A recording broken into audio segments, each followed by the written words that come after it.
Assalamualaikum warahmatullahi wabarakatuh. Selamat berjumpa adik-adik peserta latihan dasar calon pegawai negeri sipil. Pada video kali ini saya akan menyampaikan video pembelajaran dalam mata diklat anti korupsi, yang mana mata diklat ini merupakan mata diklat pada agenda 2 pada penyelenggaraan diklat Latsar CPNS.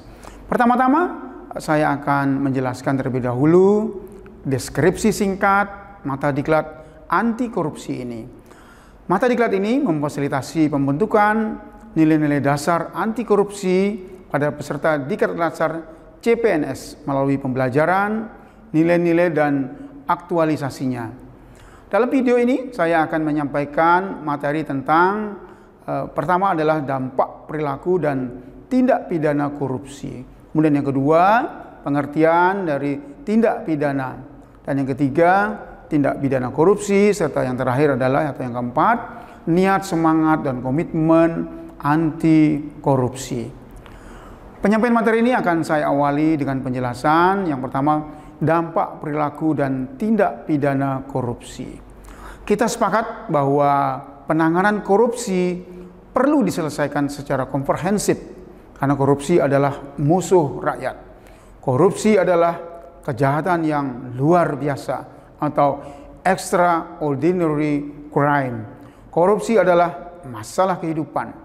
Dampak dan bahayanya bisa berpengaruh secara jangka panjang dan dapat merusak sendi-sendi kehidupan manusia. Banyak contoh-contoh perbuatan korupsi yang dilakukan baik oleh individu ataupun oleh korporasi. Misalnya saja pada sektor pengembangan sumber daya alam. Terjadinya illegal logging atau pembalakan kayu, penebangan dan penggundulan hutan yang dilakukan secara liar dan tanpa kendali, tanpa didukung oleh dokumen-dokumen perizinan yang sah.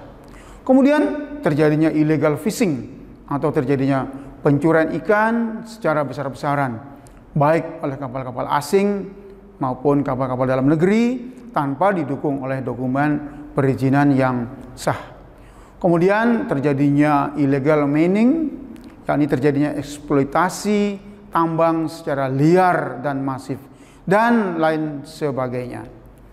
Pada sektor pendidikan, misalnya saja terjadinya kerugian negara pada kegiatan pembangunan gedung sekolah, kemudian penyediaan sarana alat peraga pembelajaran, kemudian terjadinya penyelewengan dana BOS, dan lain sebagainya.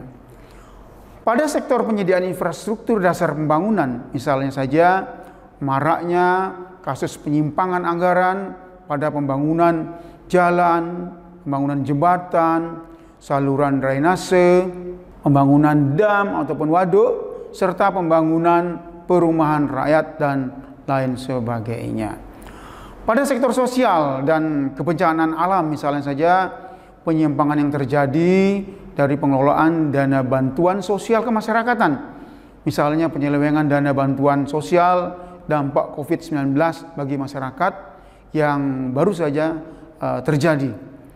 Kemudian penyimpangan dana yang terjadi pada dana bantuan penyiapan infrastruktur bencana alam bagi masyarakat dan lain sebagainya. Dan masih banyak contoh-contoh lainnya pada sektor lainnya yang tidak dapat saya sebutkan karena keterbatasan waktu kita.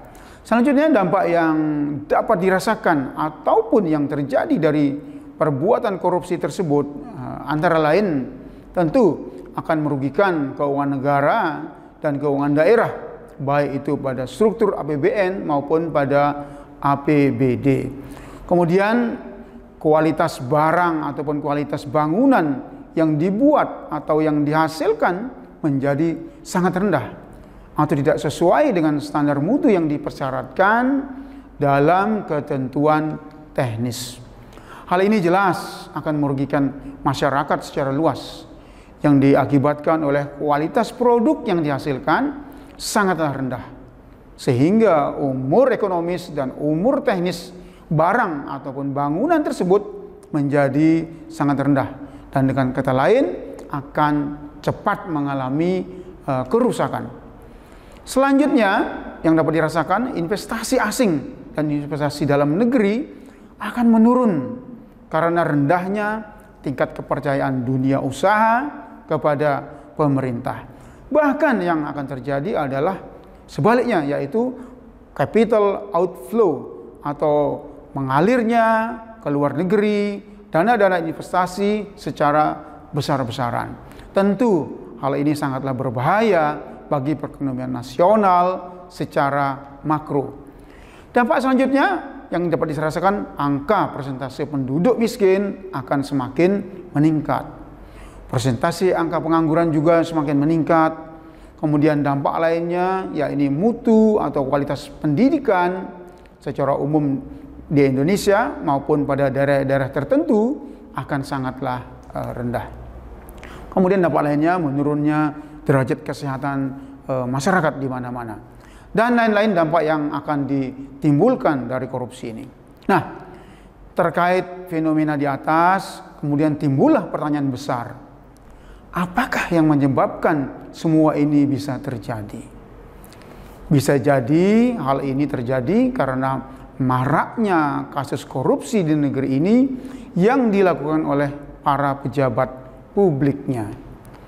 Nah, kemudian saya akan menyampaikan pengertian daripada tindak pidana itu sendiri. Tindak pidana adalah suatu perbuatan yang diancam dengan pidana oleh undang-undang, kemudian bertentangan dengan hukum, dilakukan dengan kesalahan oleh seseorang yang mampu bertanggung jawab.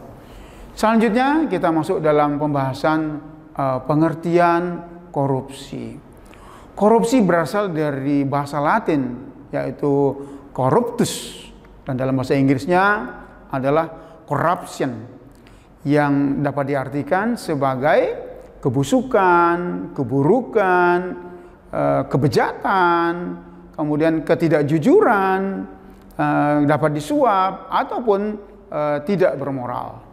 Dalam Kamus Besar Bahasa Indonesia, korupsi dikatakan sebagai perbuatan yang buruk seperti penggelapan uang serta penerimaan uang sogok. Pengertian korupsi dalam Kamus Hukum dapat kami jelaskan, yaitu penyelewengan ataupun penggelapan uang untuk keuntungan pribadi atau orang lain.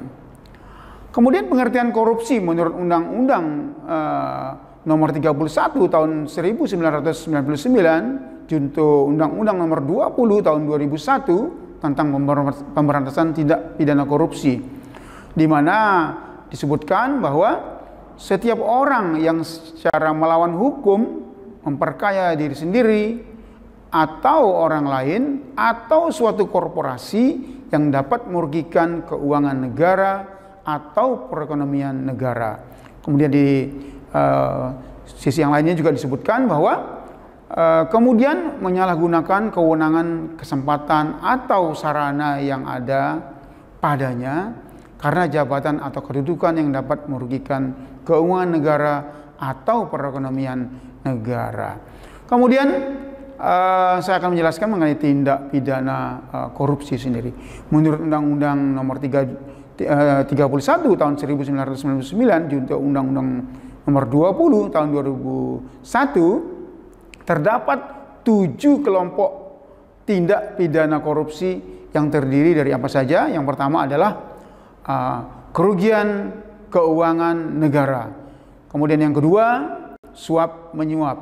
Kemudian yang ketiga, pemerasan. Keempat, perbuatan curang.